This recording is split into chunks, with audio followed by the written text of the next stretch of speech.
Alright, hello everybody. In this video I'm going to show you how I put together my arrows for LARP. I've got kind of the steps laid out in front of me. So starting off with step 1, you're going to have to find yourself a carbon arrow shaft that you wish to use. These are ones I'm using. I got them off Temu. They're the same that I was using off Amazon, just unbranded. Step 2, you add your knock. I'm using Vermel U knocks. Step 3, we're going to go ahead and we're going to add our player name and our park initials, and we're going to line the arrow so we know where to put our fletchings. I also number my arrows.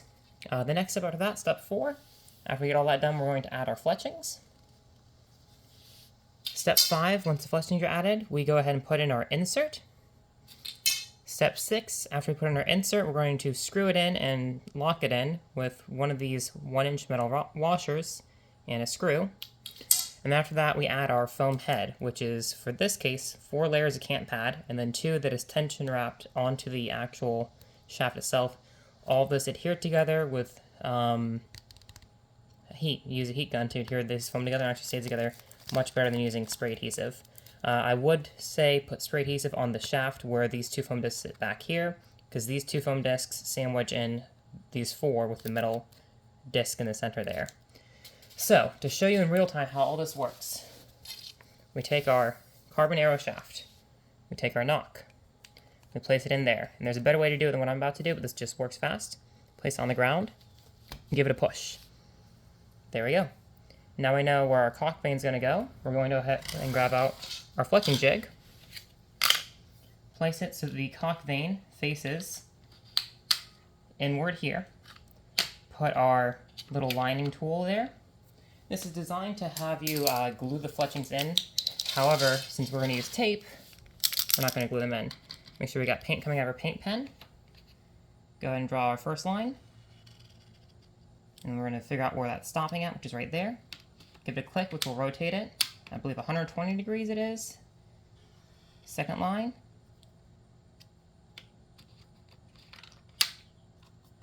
And then our last line. And I have this at a 2 degree plus in the back, 2 degree minus in the front, so I get a good helical on them. And there we go, now our shaft is all lined up. So now I'll number this. This will be number 6.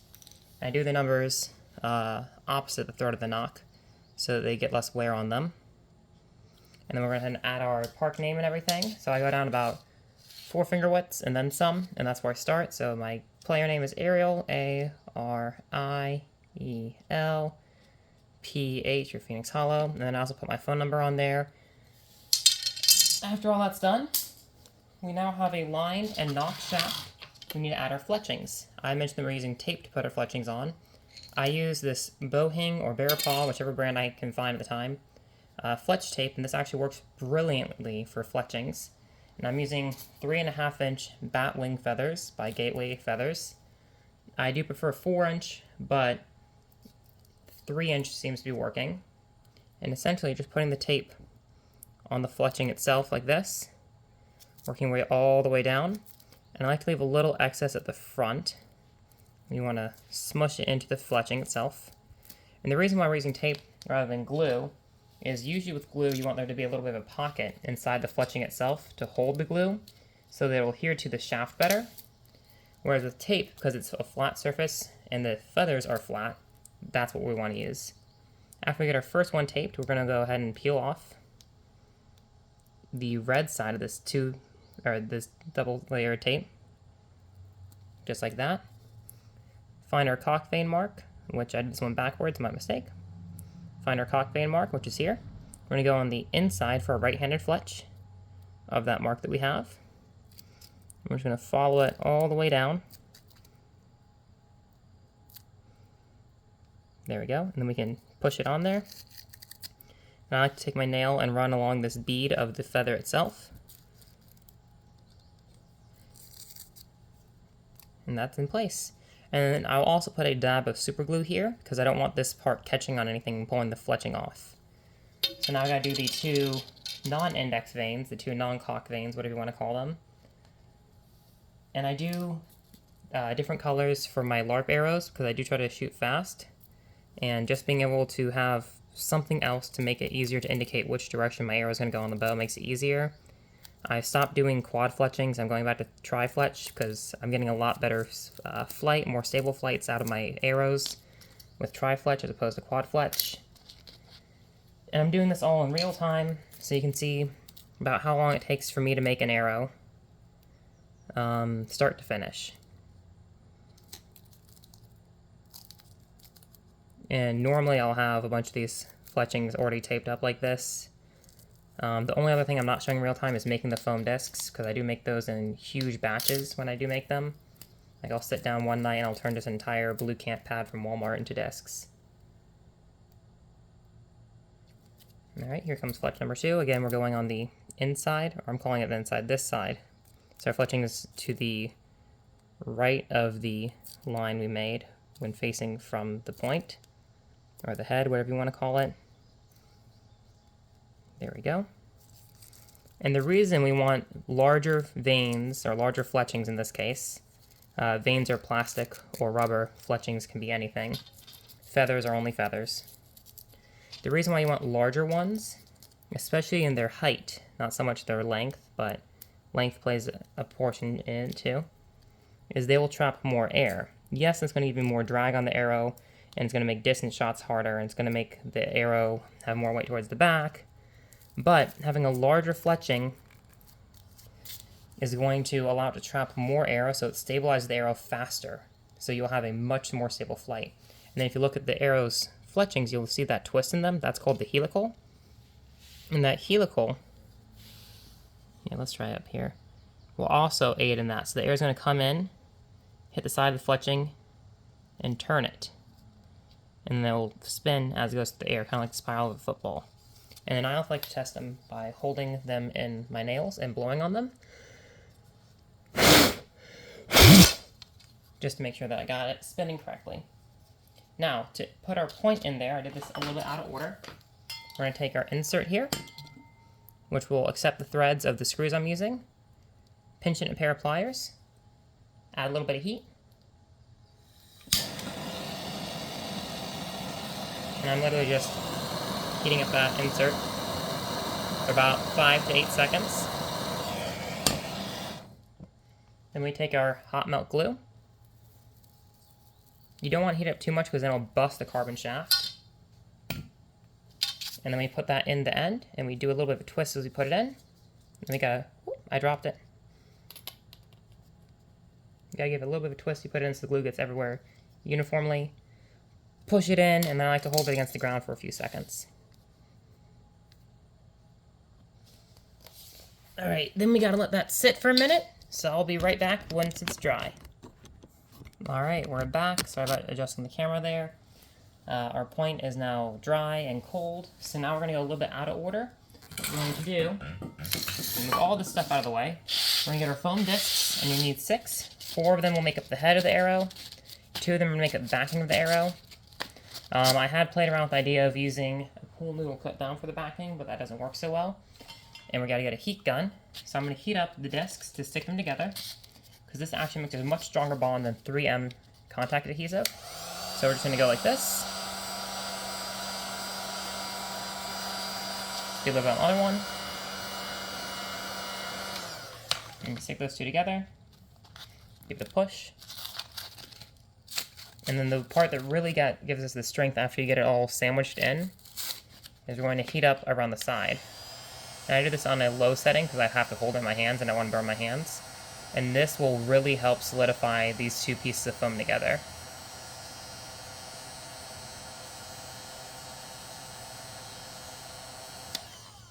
Alright, now we do the other ones.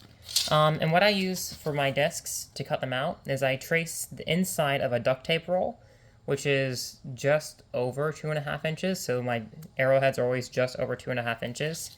And each of these layers is a 1/2 inch big, so if I have 4 of them together, that gives me a 2 inch by 2.5 inch arrowhead, which is the legal limit. I heard someone telling me that I can do 2 inch diameters, and I'm like, I don't think so. The next step to this, to make this even better, would be to add on some open cell foam at the end, so when it hits people, it's nice and polite. but I've been told by many, many, many people that my arrows are some of the least obtrusive to be hit by. And I don't miss often, but the few times I have missed and hit someone, either like in the neck or the shoulder or something like that, they're always like, wow, that didn't hurt, which is great, because I do not want to hurt people. I simply want to shoot arrows at them. The one thing you don't want to do is you don't want to heat it to where it gets gummy, like this one here is a little gummy at the bottom, because that could damage the foam. But I haven't experienced much issues with that. There we go, heating the last one of these 4.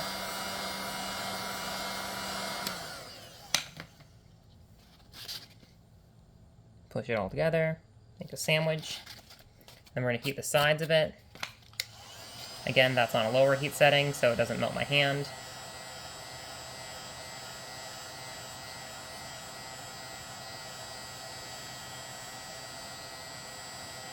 And this is really just for the seam, so that this stays almost as like one solid block of foam. Alright, now what we do is with our 2-inch disc, we're going to find the center of it. And what I do to find the center is I draw just a line anywhere on there. And then I draw another line, and a third just to be safe. And those 3 lines will find me more or less the center of the disc. And then we take our screwdriver, puncture right in that center of the disc, all the way through. And then we feed our arrow shaft through that. And now this is the section that I would put contact adhesive on. I use 3M spray adhesive. I can't find mine at the moment. And without the spray adhesive, there's no issue. That's the arrow turning in my hand, if you can't tell. But even if I hold it, there's no wobble even without the adhesive on there. It's just peace of mind to do it. So now we have that there, we can put our stopper here. Most of these supplies I found on Temu or Amazon and Walmart.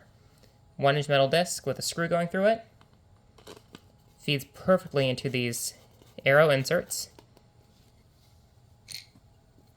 And we can tighten that down with our screwdriver.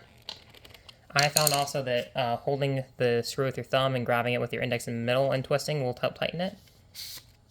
And that's essentially the head we're going to be making.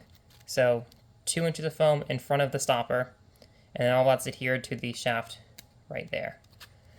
This part I'll heat up a little bit more so that I can actually get the stopper to stick a little better. So heat up this end, and we just simply push this together.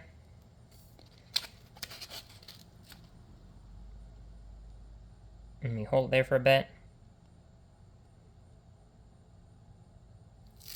Alright, and then we'll go ahead and heat up the sides like we did before, but only on this one seam here, where the 2 meet the 4. Ooh, that's hurting my hand. Hurting my hand still.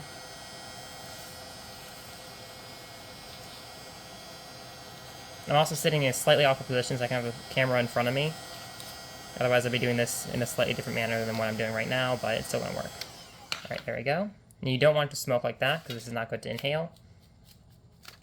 There's a nice squishy arrowhead. And then the next step that I do is I go ahead and I wrap it in tape.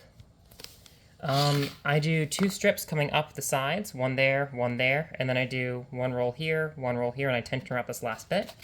But you can already see that's not going anywhere. That's a solid head. So, showing you the tape method, you want to pull out about 10 inches of tape or so, and you want to make a plus sign with that on the floor. I do all this working on a cement floor. I used to work at a table, but I find that actually working on the ground is easier for me. If you're trying to get this done and the tape keeps sticking to you, lick your finger to hold the flip. That has been a godsend. And then once I get to this plus point, I'll actually hold it down with the arrow itself, center it right there, pull up, wrap around the shaft, pull up, wrap around the shaft, and this last bit here we're going to cut, pull up, wrap around the shaft, squish it all together, and now we're going to do the rest of the taping on the arrow. Uh-oh, my tape needs to tape.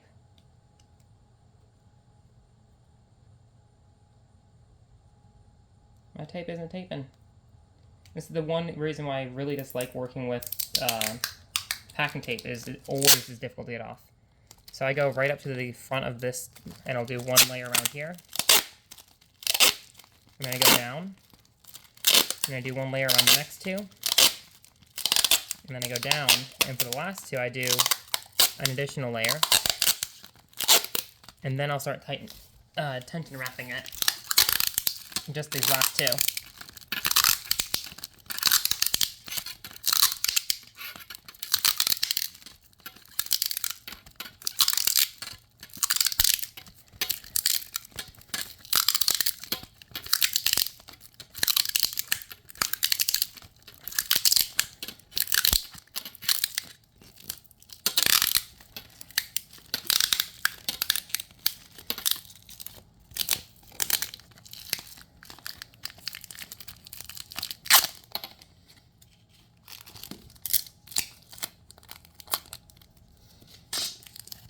Alright, there you have an arrow, all made up, ready to go.